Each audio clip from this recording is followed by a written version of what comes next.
So my good friend Kurt Ravis, who's been on Progressive Soup a couple of times talking about various issues, I saw him before the show, and he said to me that he was out at the Democratic debate out in Las Vegas, and afterwards he was in a bar, and he's talking with a couple guys in a bar about Bernie Sanders, about Bernie's performance, and one of the guys says to him, I don't know, Kurt, do you think that America can unite behind a Jewish president?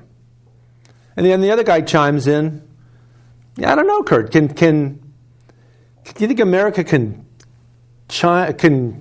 stand behind a socialist president? And Kurt said, all I could think of was, you guys are Christians, right? And they said, yeah. He said, well, this is what you guys do every Christmas. You get in behind a Jewish socialist and celebrate his birth. So there you go. Okay. It makes a lot of sense. Early Christians were considered the first communists, for that matter. But there's a lot of that, yeah. It's not so much the ideology. That's the problem. People are just too obsessed with ideology and labels. Yeah. Yeah, right. It's what works. No, that's pragmatism. What works? Mm-hmm. It's what's best. Yeah. What's best at a certain time mm-hmm. in the human experience. Speaking of the human experience, right now we're going through the process of trying to determine a viable candidate that we can elect as president of the United States, and the whole process it's become a perverse, deadly circus. I'm telling you, it's a circus. Money behind candidates with no real ability, and they're performing. They're performing for the spectators. The spectators of a reality show. Well, that's what they got Donald Trump in there. Donald Trump, the perfect reality show subject matter. Yeah, it's like ancient Rome, except rather than gladiatorial combat, we've got people vying to entertain the masses. That's not what it should be. They're putting entertainment over substance. Issues now are becoming subordinate to non-issues. A member of the press is commenting on what Hillary is wearing. Another member of the press is commenting on Bernie Sanders' hair. Yeah. Come on. These are non-issues. They're not an issue with Trump too, but they go on and on and on about his hair too. Right. They should be really focusing in on the fact that we have an entertainer here. He may be an outsider. That's appealing as far as politics go, but he's an insider when it comes to the corporate world. So he can only fool us to a certain extent. Kind of the epitome of the 1%. In a way. Other than the times that he's declared bankruptcy and had to hide under a rock somewhere while his attorneys got rid of his debt. He's good about taking advantage and gaming the system to his interest. But then again, we can't fault him for that because the system is open to it. True. Speaking of non-issues, and this is the one that whole abortion thing on the right. Mm-hmm. They get up in arms over it. It's a non-issue. It's there to distract the people from the real issues, the concerns that really affect them. It's abortion or non-abortion. This is a moral concern, but it shouldn't be blown out of proportion the way it is. And both sides will send out their letters. Their letters looking the letter will start out with one side will say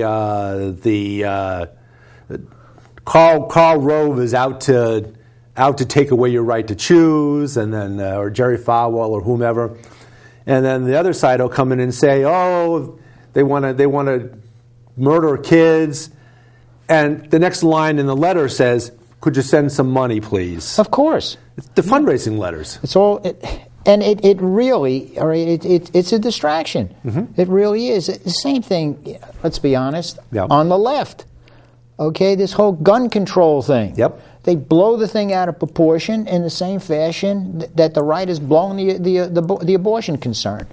And God forbid there be some common sense on an issue like gun regulation, gun control, whatever you want to call it. You can call it gun control. Now we're calling it gun safety as an alternative. We try to play with words to make it sound more representative, more symbolic of what we believe. But so who's this guy that seems to have an interesting take on guns? Well, Bernie Sanders does have an interesting take on guns. But before I get into that, and I'll cover that one.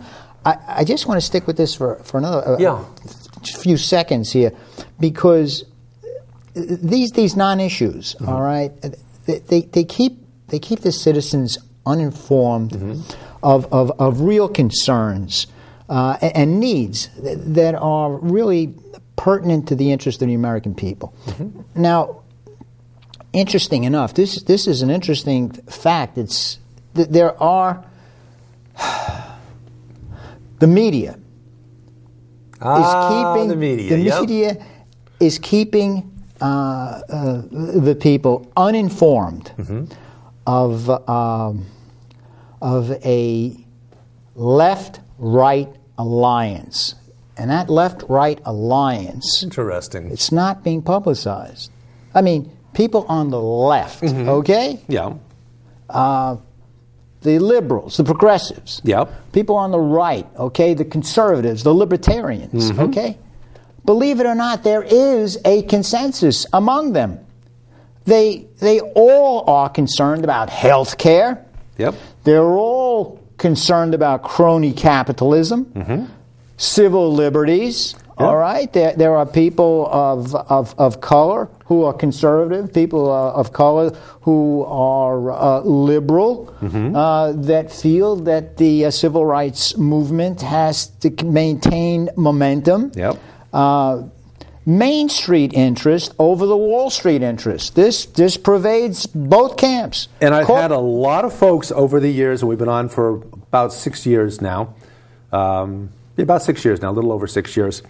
I've had a lot of folks on that are self-described libertarians, and we find a lot of good common ground on a lot of the issues exactly like you're talking about. Civil liberties, domestic spying. Liberals, libertarians, very strongly in the same camp against domestic spying. But the only thing that divides liberals from libertarians seems to be the focus of government and the range of government. The libertarians believe that the government can be too intrusive. The government can sometimes get in the way of accomplishing things, where liberals believe that the government can be a vehicle for accomplishing great things because the government has the funds, has the wherewithal that we as individuals or smaller groups, we don't have that kind of leverage that the government has. It's like with Medicare, with the purchase of drugs, or Medicare purchases drugs in great quantities in order to have distributed to senior citizens and other people on Medicare. But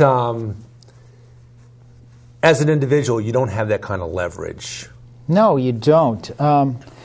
There's a lot of merit to the libertarian position. It goes back to this notion of the rugged individual, the American, self-sufficient. Don't give me government except for an army to protect our interests. Or in their case, a lot of them. I hate to say it, but it's kind of it. There's a certain selfish preoccupation at the heart of the libertarian position. Well, be careful with libertarian because a lot of people that are self-described libertarians now are really Tea Party members, and there's a touch of libertarian in there, but I think most of what their agenda revolves around, and they came of age as a curious consequence right after President Obama was elected. And there's a big racial component when it comes to these neo-libertarians, these Tea Party members, that isn't really so much libertarian. Well, the notion of the libertarian and the idea of less government. Yeah. This is not a bad idea. I mean, it leaves a lot to the individual. It leaves a lot toward allowing people to innovate, because if they do, there's a possibility within a capitalist system they can create a substantial amount of wealth, and they can perpetuate that. Not a creative talent. Not a creative talent, but you see, the human personality, the human personality is flawed. We're not perfect. Okay, sometimes we can act out of selfish and unfair motives. And this can sometimes put others behind the eight ball. Yeah. If the human psyche, if the human personality was perfect, then as the individual was moving along the corporate ladder and succeeding and acquiring great wealth, that individual will be also looking at his or her fellow man and would want to be sure that those benefits are shared. But it doesn't work that way. So the ideal would be that the safety net would be built within the personality. Unfortunately, it's not. So there's a need for an advocate. There's a need for those that don't necessarily get the same opportunities and advantages and find themselves sometimes behind the eight ball. There's a need for an advocate, and the only advocate that we can conceive of right now strong enough to actually assist these people is the government. Right. And therefore, it's the government, in the interest of the people, that will enact certain social programs to balance it out.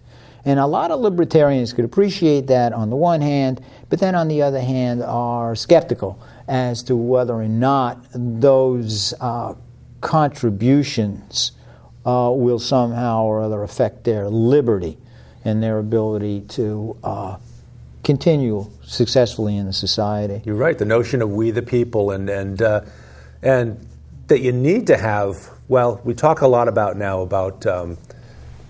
middle class, but I think the better way to put that would be middle in the economic sense. People that have enough money to put a roof over their head, enough money to feed their kids, enough money for transportation to and from work. And those are the folks we talk about as being the backbone of any society, of any nation. You need to have those folks, particularly in a consumer-driven age, where these are the folks that create wealthy people by buying the products and the ideas that wealthy people come up with. These are the people that are struggling. Yeah. These are the people that are looking for better wages. Yeah. It's a struggling middle class right now, especially when such an enormous amount of the country's wealth is in 1% of the population. This is just a horrible inequity. It's very, very similar to what we talked about on a previous show about. We talked about the Great Depression of 1929. Well, it actually didn't really set in until the early 30s, but started with the stock market crash in 1929 and evolved from there, where people didn't have the money to take care of people. People didn't have jobs. They were out on the street, supposedly selling apples. I guess I don't know who was buying, but trying to put food on their family's table, trying to keep a roof over their heads. And a fellow by the name of Henry Ford, who owned a fairly well-known car company, recognized that his employees needed to be paid enough money so they could afford to buy a car made by their company, Ford Motor Corporation. And he recognized the need for a strong middle class. And aside from some other issues that evolved with trying to bust unions and trying to keep unions down, Ford did a pretty good job of recognizing that need, not necessarily from an altruistic standpoint, but from these are the folks that kept him wealthy, and without a strong middle class, eventually you're going to have a collapse of an entire economy, including the wealthy. Well, there were industries that were not as insightful as the automobile industry. Mm-hmm. And those industries tended to take advantage of the working class. And so you had the rise of unions. Yeah. Unions were a good thing. Unions represented the possibility of a balance between the needs of management and the needs of the worker. Right. They present a counterbalance. And I'll contend that unions are never will be as strong as management. They don't have the funds that management has, but that with the workers in agreement on a contract, for instance, you have this counterbalance between management and labor, and that's where you end up with the compromises that they keep everybody strong. Unfortunately, human nature being what it is, mm-hmm. Car manufacturers would be producing the automobile. Yeah. Profits were being made. The workers wanted a piece of those profits. Mm-hmm. Now there's a struggle. And it's important now to meet the needs of the workers that are contractually arrived at. Yeah. But there's just so much that you could charge for the automobile. Mm-hmm.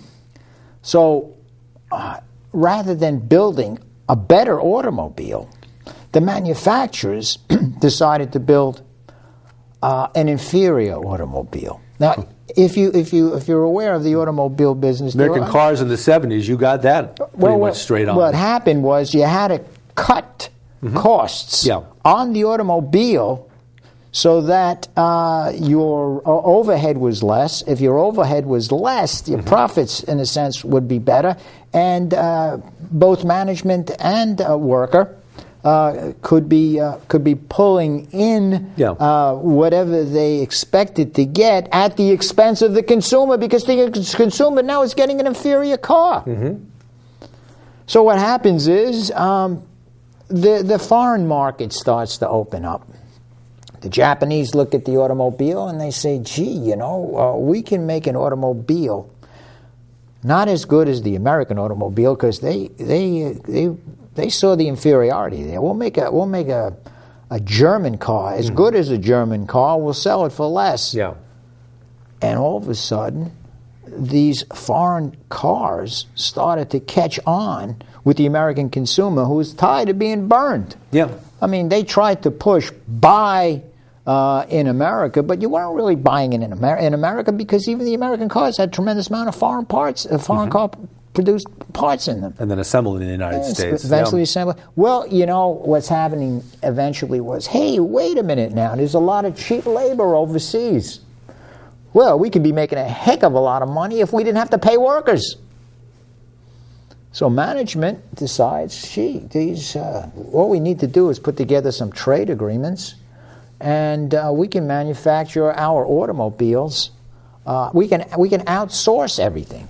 So it was not only automobiles, it was clothing. Forget about clothing. I mean, you've got to really hunt around to find something that you can wear that's made in the United States. So once again, the American worker, behind the eight ball, everything is being outsourced. Comes back into the country again, the products are there. Whoa, that's pretty cheap. I'm going to buy that. I'll buy that. That's cheap. But there's just so much you can buy when it comes to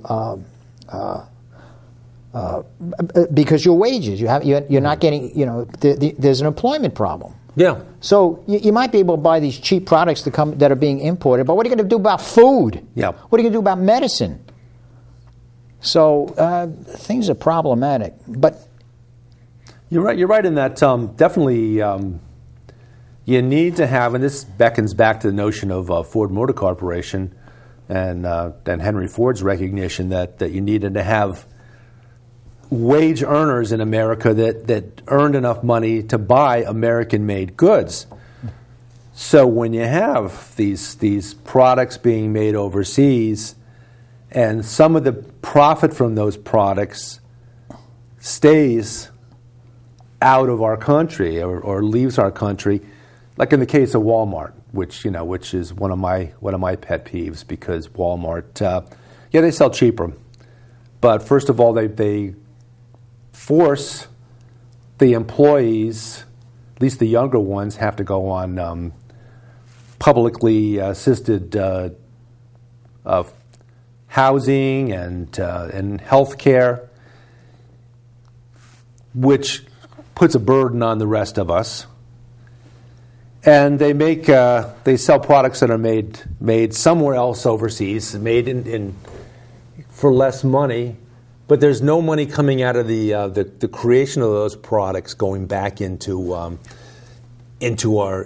coffers, into our economic system. So we really do better as a nation when we consume products that are made here. But manufacturers have moved their industries over there. Yeah. So it's one interesting point. Just to touch upon this point, it kind of fascinated me. We used to have a lot of trolley cars. Yeah. We had trolley cars, but the automobile industry concluded that if the trolley cars were removed as transportation options, it would increase the sale of automobiles. Yeah, people would need to have cars if they didn't have mass transportation, certainly. And it wasn't just the car industries, it was also the oil industries, gasoline. We could just sell more. Yeah. Because these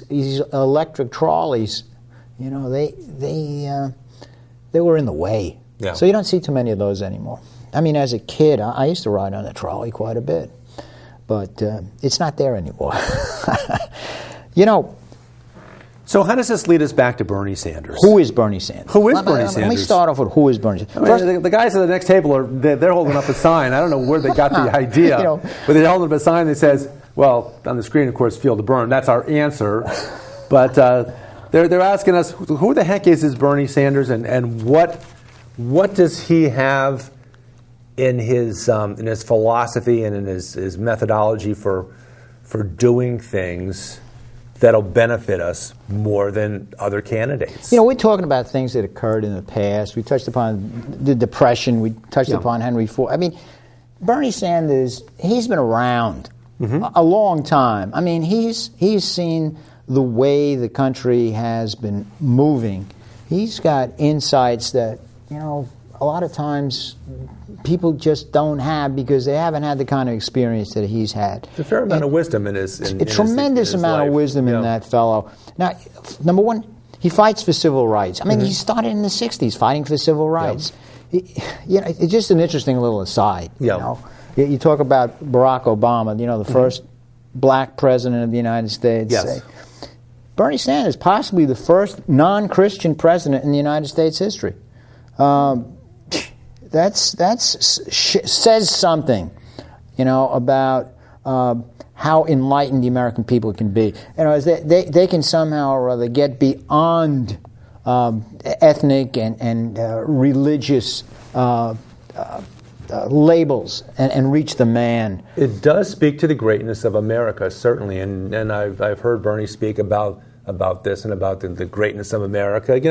There's a lot of in his Yiddish tongue, you might say kvetching, but there's a lot of complaining about things that are wrong, and Bernie likes to point out a lot of the things that are right with America, and that America is in fact a great nation, and we could certainly always build on that. Oh, build on it. He's a man with a consistent progressive voting record. He's a supporter of universal health care as a right of all citizens. Everyone is entitled to health care. Come on. And it benefits us as a society. It benefits us as a nation to have healthy citizens who see their doctor regularly and with a focus on preventative medicine rather than having somebody show up at the emergency room because they've been letting something go for years, and then all of a sudden it gets to be something stops functioning, and it costs way more money in the long run. Than, you know, initially, David, food, clothing, shelter. Those were the only things that were guaranteed to the American. Food, clothing. I mean, fine, but food, clothing, and shelter. We're in an enlightened society. There's a tremendous amount of wealth. Let's look after people in a fuller sense. All right, let's see about a universal health care system for all citizens. Yeah, he's a democratic socialist who seeks a government for all the classes of all classes of people, rather than just the billionaire class. Socialist. Yeah. Okay, you got to understand this. Now, what we got here?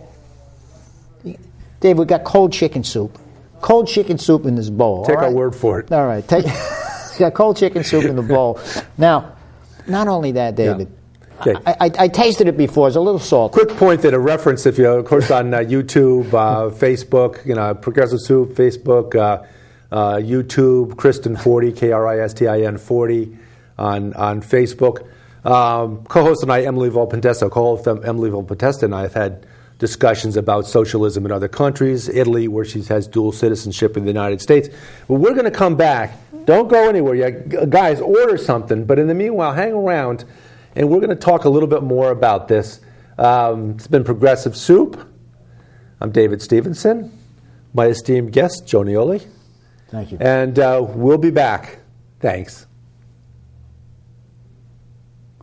Hey, you're right. We can do 2 shows. Oh. Got a shit board. Well, here's what.